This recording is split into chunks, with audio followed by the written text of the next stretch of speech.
Hi, everyone. Thank you for joining us for the Spring 2022 Fulton First Mayor's Minutes. Thanks for joining in. I wanted to update the community on a few things that are happening in and around town.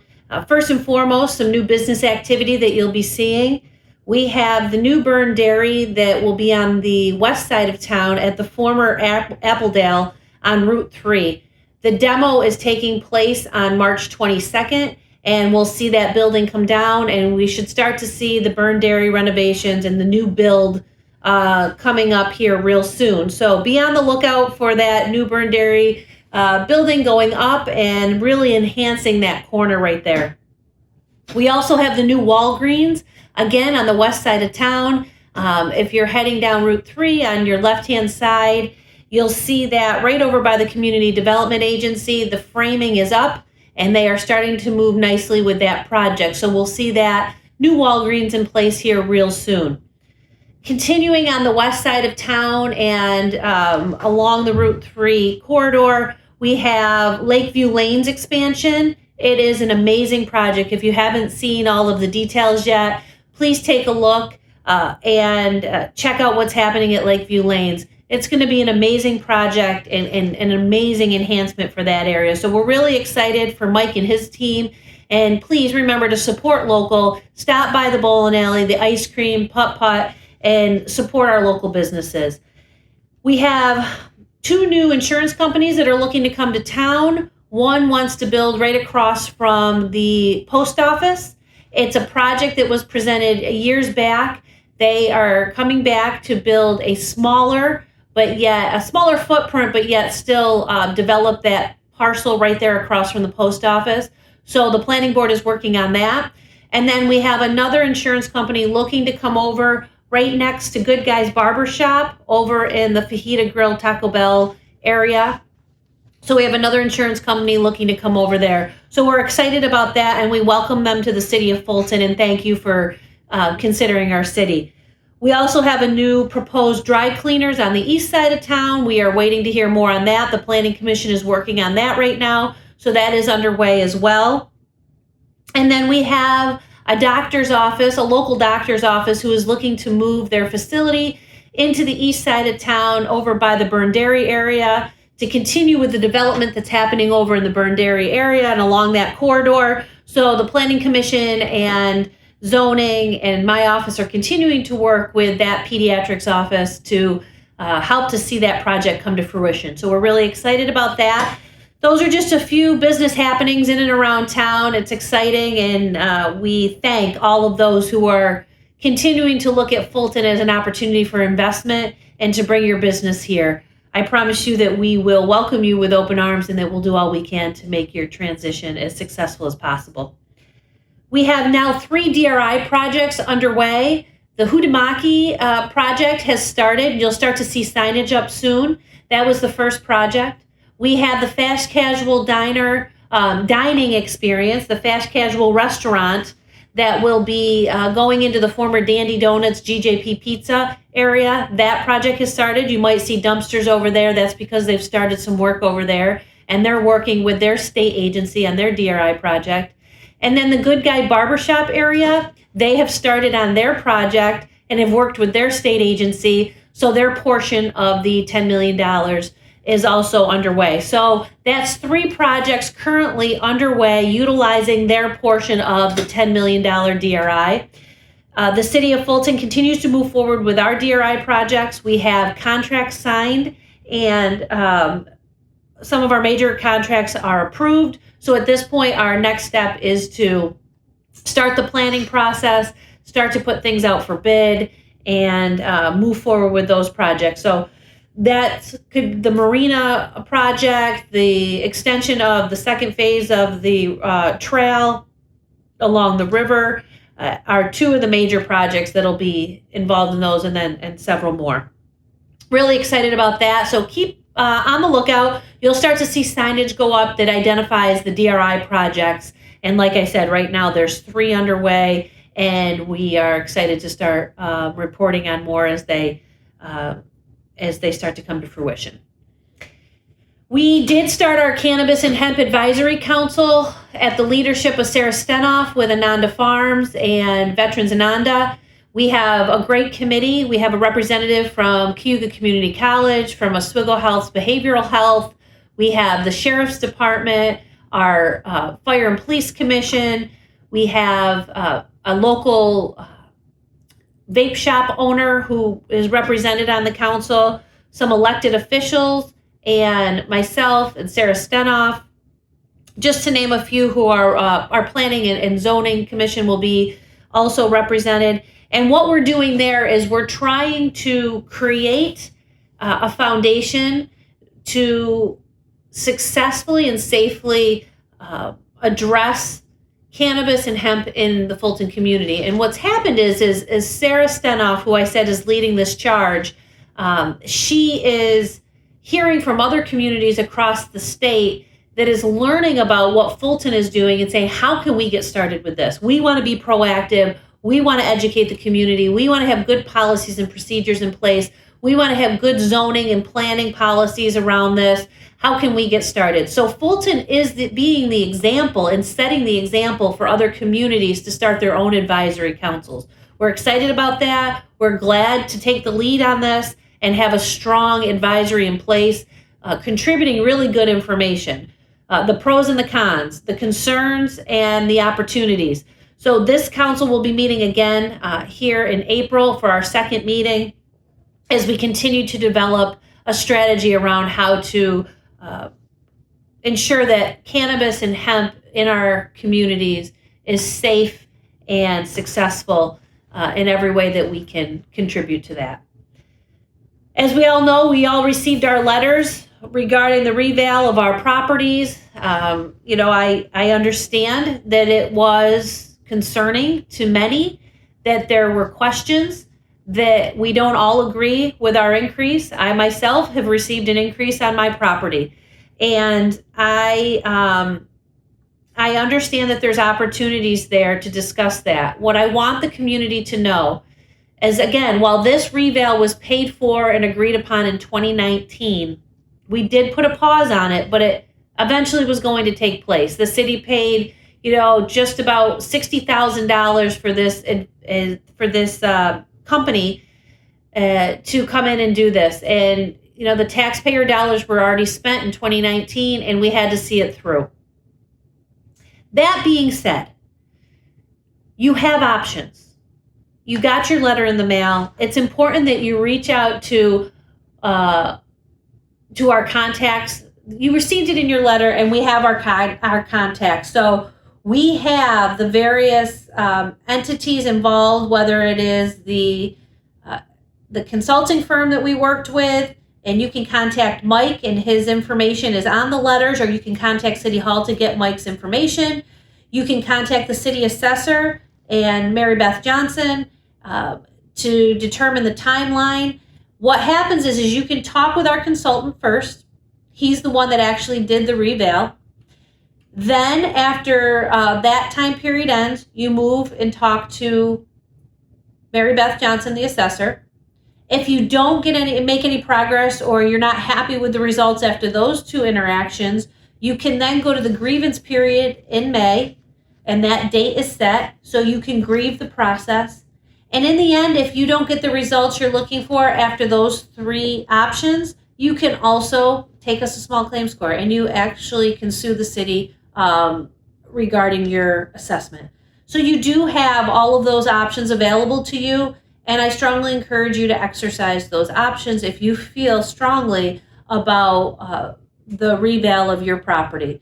Please do reach out to the resources available to you. That's why they're there. You can also find information on the website and the city website.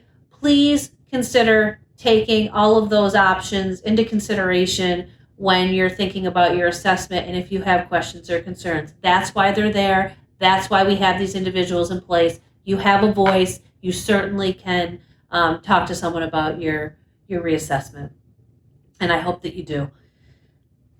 We have a new personnel director that started on Monday, March 21st. Her name is Deanna Larimer. She has a great deal of experience with the county. She worked for the county for some time with planning and tourism.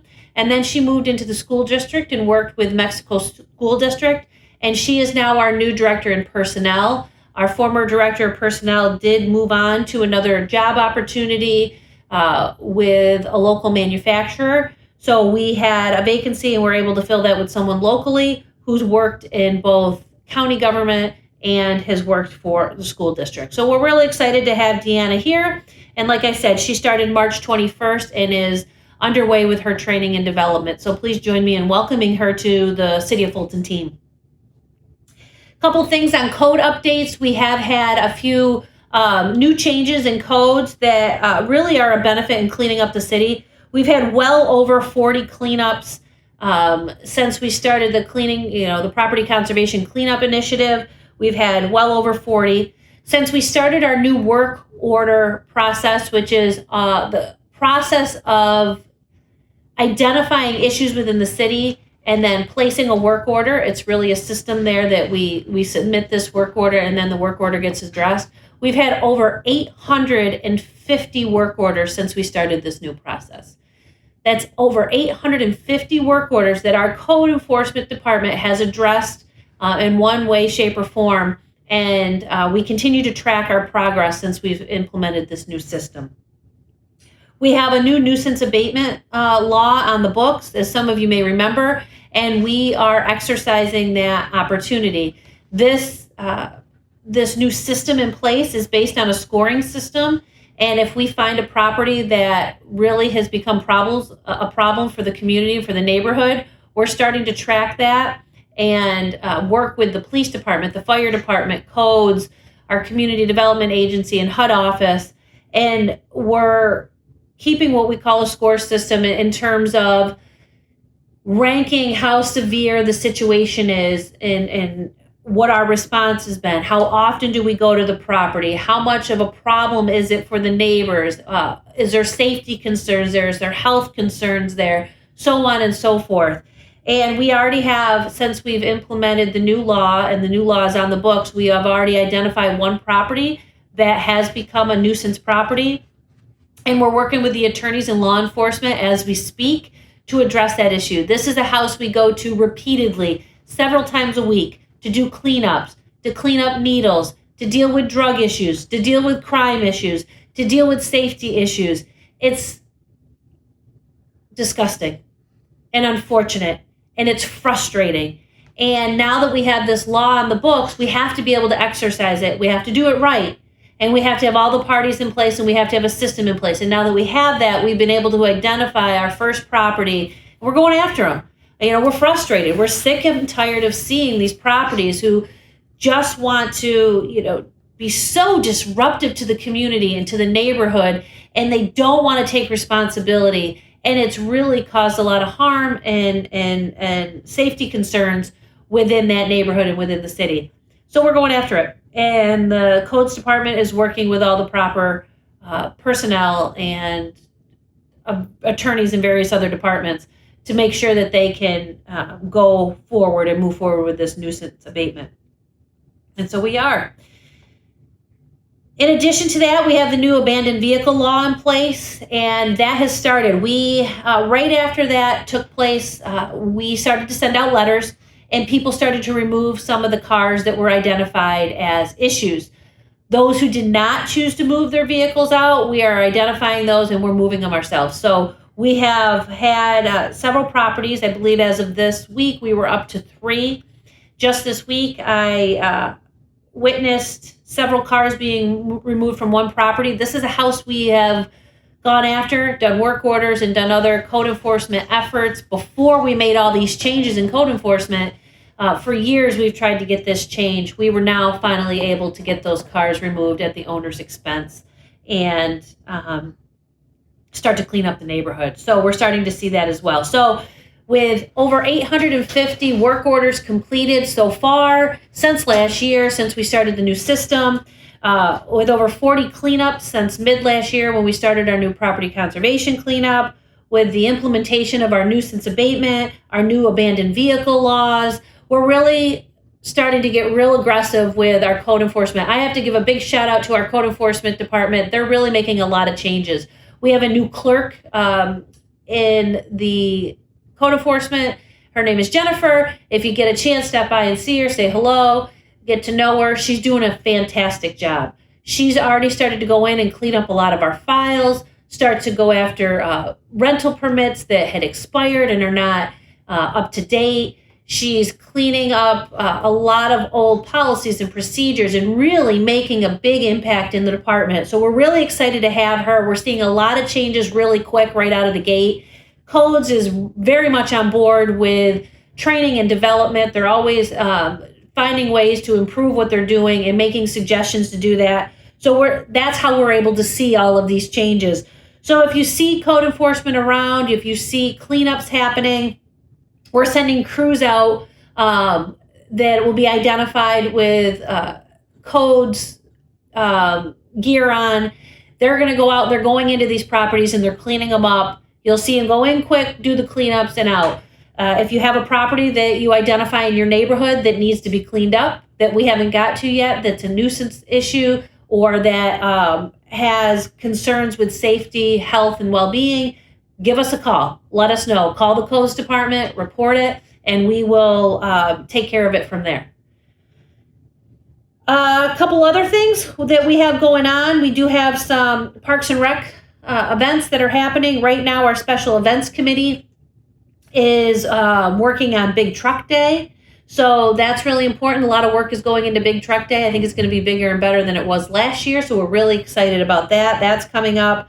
We have our new iRacing League that started. We had the first first couple races happen already this year, and they were a huge success. I tuned in, and it, for me, it looked so realistic. The cars were racing. We had local people, and we had people from other states and around the area that were racing, and it was super competitive. There was sponsorship. There was interviews. It was a really cool experience. So I hope you get to tune into one of our iRacing. We are the first Parks and Rec in the country to offer an iRacing league. So it's really cool, again, to put Fulton on the map as having this opportunity. And hopefully we're setting an example for other communities around the country to participate in iRacing. We have a great calendar of events coming up. We just had a meeting with our special events committee director, and he is in full force this year to offer a great deal of activity around the city, whether it's bird watching or it ties into wrestling, or we're doing a fishing derby. We're going to do some gardening opportunities. We're going to work with some technology and STEM. We're also going to focus on sports and recreation. There's a lot that's going to be going on in 2022, so stay tuned. Please look at our calendar events, and I hope you're able to show up to all the great events that we're having in and around the city. Thank you, as always, for tuning in to our Fulton First Mayor's Minutes. It's always a pleasure to give you some updates, and stay tuned for more information and more updates on the city as they are available. Hope you all have a great start to your spring, and I look forward to seeing you soon.